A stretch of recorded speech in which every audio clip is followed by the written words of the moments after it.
walang karne, walang ibang ano, gulay lang, tsaka yung nor lang yung pampalasa ko dyan. Tsaka siyempre lagyan ko ng oregano. Yung hobby ko magluto na may oregano. Ayan, asin, siyempre asin lang.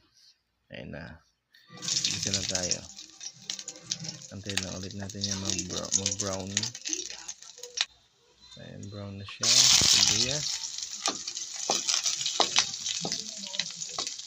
Antayin lang din ulit natin na mag-brown. Takpan ko lang din yan kasi nakasanayan ko na yun.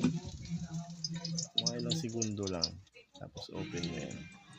Para hindi na masunog. Yan, tansyahin mo pagbukas yan. Ilagay ko na yung luya.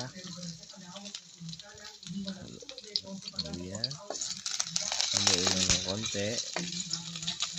Haluin lang siya ng konti. Tapos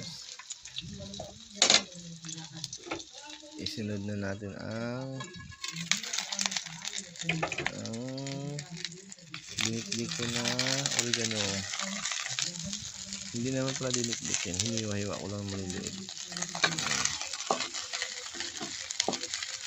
Subukan nyo yan talaga magluto may oregano sa mga ganyan lang, may luya. Tapos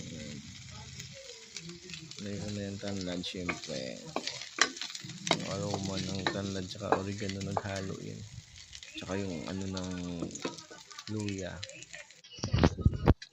Tinakpan ko lang tapos open ko. Segundo lang yun, ng ilang segundo lang takip ko eh.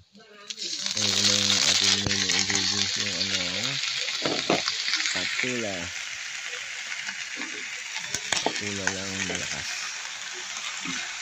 Paborito ng anak ko yan. Halo-haloin na natin. Sama lahat sa gisa.